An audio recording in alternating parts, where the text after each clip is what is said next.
Митинг реквиемде кыргыз мамлекеттүүлүгүнүн калыптанышына, өсүп өнүгүүсүнө салым кошкон ишмерлердин эмгектери айтылып даңазаланды. 1916 жылдагы өркүн окуясы, 17 жылдагы Октябрь революциясы жана 37-38 жылдардагы репрессияга кабылган кыргыздын чыгаан уулдары эскерилди. Ар бир учур доордун өзүнүн баатыр чыгаан инсандары болгондой, Балтагул Нурумбетов да азыркы учурдун тирүү каарманы. Легендарлуу парламенттин депутаты эгемен Кыргызстандын жаралуу доорунда өлкөнүн баш мыйзамын, атрибуттарын кабыл алууда чоң салым кошкон. Нурумбетовдун пикиринде келечек муунга бул күндү майрамдоонун маңызын түшүндүрүү керек. Анан кээде өзүм ойлойм, ушул кийинкилер ушул биздин басып өткөн жолду эстер бекен. Ушул эгемендүүлүккө кантип жеткенибизди эстер бекен. Ошо кандай жол менен келгенин билер бекен деп. Мен ишенем жаштар муну. Негизи эскерүү иш-чаралары жаштарга багытталган. Бабалар баскан жол жаштарга үлгү. Бирок митинг реквиемди уюштуруучу топтон бирин экин баласынан башка жаштар көрүнгөн жок. Булардын кылган эрдиктерин азыркы жаштар сураганда белгилүү датасынан тышкары кандай жумуш кылганын, кандай улуу сөздөрүн айтылганын, ушулардын бардыгын биз билип эскерип жүрүшүбүз керек.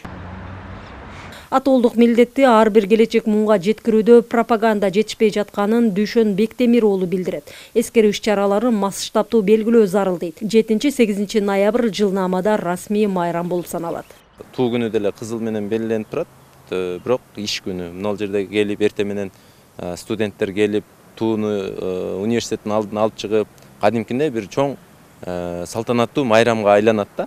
Ата бабалар күнүндө дагы келсе, мисалы жарым саат же болбосо биринчи саатта деле студенттердин сабагын алып, ушул жерге чогултуп, митинг уюштуруп, биздин тарыхый инсандар жөнүндө жакшы сөздөр айтылса, алар жөнүндө маалыматтар берилсе, жаштар арасында дагы ушундай экен, эскере жүрүшүбүз керек экен деген ой секин-секинден калыптанып кетет эле деп ойлойм да. Дал ушул тарыхты таанытууда Кыргызстандын алгачкы премьер-министри Насирдин Исановдун айкели быйыл Ош шаарында орнотулду. Ал 40 миңдей студент билим алган Ош мууда эгемендиктин 32 жылдыгына карата ачылган. Ушул эстеликтин алдында бир топ иш-чаралар уюштурулду.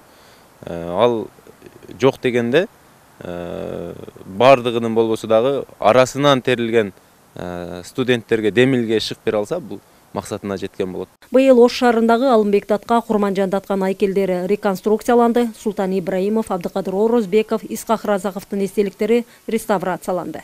Миргүл Бокошова, Нурдөөлөт Сантаев, Ала Той 24, Ош.